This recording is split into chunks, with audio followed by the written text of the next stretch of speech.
கல்யாண வீட்டில் நாங்கள் செஞ்சு மற்றவங்க விரும்பி சாப்பிட்ற ஃபிஷ் ஃப்ரை எப்படி பண்ணலாங்கிறத சொல்கிறேன், நோட் பண்ணிக்கோங்க. செஞ்சு காட்டுறேன், சேவ் பண்ணிக்கோங்க. இன்றைக்கி ஒரு 1/2 kg கடல் பாறை மீன் வாங்கியிருக்கேன்.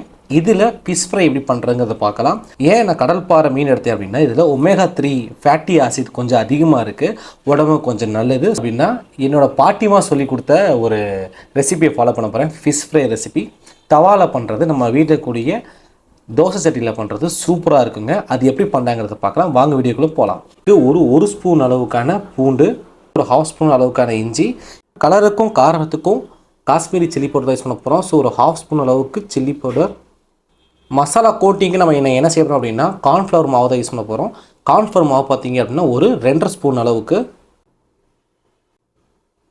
1 ஸ்பூன் அளவுக்கான பெப்பர். ஆல்ரெடி நம்மளுடைய சேனலில் வீடியோ பப்ளிஷ் பண்ணியிருக்கோம், அதை பார்த்து பண்ணதுங்க, சூப்பராக இருக்கும், நீங்கள் ட்ரை பண்ணி பாருங்கள். இது வந்து ஒரு 1/2 ஸ்பூன் அளவுக்கான கரம் மசாலா பவுடர், ஒரு 1/2 ஸ்பூன் அளவுக்கான சால்ட். இது கூட ஒரு 6 கருவேப்பிலை, அதே மாதிரி கொஞ்சமாக மல்லித்தலை. இது ஒரு 6-7 அளவுக்கான மல்லித்தலை. புளிப்புக்காக ஒரு அரைப்பழ அளவுக்கான லெமன். நம்ம எல்லா மசாலா ஆட் பண்ணிட்டோம். இதை வந்து நம்ம மிக்ஸ் பண்ணணும். மிக்ஸ் பண்ணும்போது கொஞ்சம் கெட்டியாக இருக்கும். ரொம்ப தண்ணியாக இருந்துச்சுன்னா என்ன ஆகாது அப்படின்னா மீனோட ஒட்டாது. ஸோ அதனால் லைட்டாக ஃபஸ்ட்டு வந்து பிரட்டுங்க. தண்ணி இல்லை அப்படிங்கிற பட்சத்துக்கு லைட்டாக தண்ணி ஊற்றலாம்.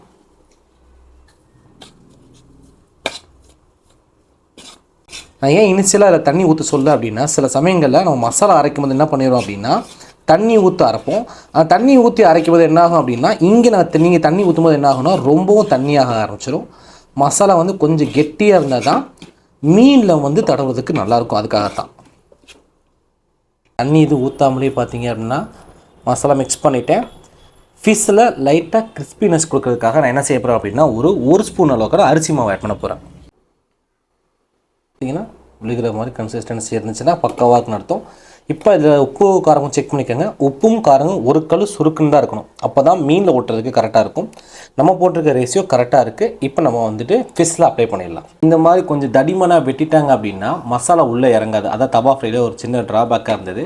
அது நம்ம என்ன பண்ணலாம் அப்படின்னா, இந்த ஸ்கூலில் நல்லா மசாலா இந்த மாதிரி சின்னதாக ஊசியமாக வச்சு குத்துனீங்க அப்படின்னு என்ன ஆகும் அப்படின்னா மசாலா வந்து நல்லா டெப்த்தாக உள்ளே இறங்கும். ஏன்னா இதோடைய திக்னஸ் அதிகமாக இருக்கிறதுனால மசாலா உள்ளே இறங்காது. அதுக்காக நம்ம என்ன பண்ணுறோம்னா இந்த மாதிரி லைட்டாக சின்ன ஊசியாக போட்டு குத்தணும் அப்படின்னா மசாலா உள்ளே இறங்கும். இதுவே கொஞ்சம் தின்னா நீங்கள் வாங்கினீங்க அப்படின்னா மசாலா ஆட்டோமேட்டிக்காக உள்ளே இறங்கிடும். அதுதான் இது மாதிரி கெட்டியாக இருந்துச்சுன்னா நீங்கள் இந்த மெத்தட் ஃபாலோ பண்ணுங்கள். இப்போ நம்ம என்ன பண்ணலாம் அப்படின்னா மசாலா ஆட் பண்ணலாம். மேலாப்பில் கருவேப்பிலையும் மல்லித்தலையும் டெபாசிட்டாக இருக்கும். அது வந்து எண்ணெயில் அப்படியே தவால வேக வேக சூப்பராக இருக்கும். அதுக்காக நம்ம என்ன பண்ணியிருக்கோம் அப்படின்னா இந்த கருவேப்பிலையை வந்து வச்சுருக்கோம். மசாலா கரெக்டாக ஒரு 10லேருந்து ஒரு 1/4 மணி நேரம் மட்டும் ஊறட்டும். ஊறினதுக்கப்புறம் நம்ம தவால போட்டு எடுத்துடலாம். தவா வச்சு வீட்டில் வைக்கக்கூடிய அந்த தோசை சட்டியை வச்சு நம்ம என்ன பண்ணலாம் அப்படின்னா இப்போ பசை வந்து இது இருந்துகிட்டே இருக்கணும். இது இருந்துகிட்டு இருந்தால் தான் என்ன ஆகும் அப்படின்னா நம்ம வந்து ஃபிஷ் ஃப்ரை போட்டு எடுக்க முடியும். ஒருவேளை ஆயில் பசை இல்லாமல் ஃபுல்லாக தண்ணியை ஃபுல்லாக கம்ப்ளீட்டாக கழுவி ஊற்றிட்டீங்க அப்படின்னா என்ன செய்யணும், திரும்ப வந்து ஒரு 2 பெரிய வெங்காயத்தையோ எண்ணெயோ ஊற்றி லைட்டாக ஒரு ஆயில் பசை வர அளவுக்கு இந்த சட்டியை ப்ரிப்பேர் பண்ணி தான் நீங்கள் என்ன பண்ணணும் அப்படின்னா ஃபிஷ் ஃப்ரை போடணும். லைட்டாக ஆயில் நம்ம போட்டிருந்தக்கூடிய மசாலா நல்லா ஊறிடுச்சு. இப்போ நம்ம வந்துட்டு சட்டியில் வச்சிடலாம். எந்த அளவுக்கு ஆயில் ஊற்றுறோமோ அந்தளவுக்கு என்ன ஆகும் அப்படின்னா கீழே வந்து உட்காராமல் வரும். அதுக்காக நல்லா வெந்துருச்சுங்க. இப்போ நம்ம என்ன பண்ணிடலாம் அப்படின்னா சாப்பிட்டு பார்த்துடலாம்.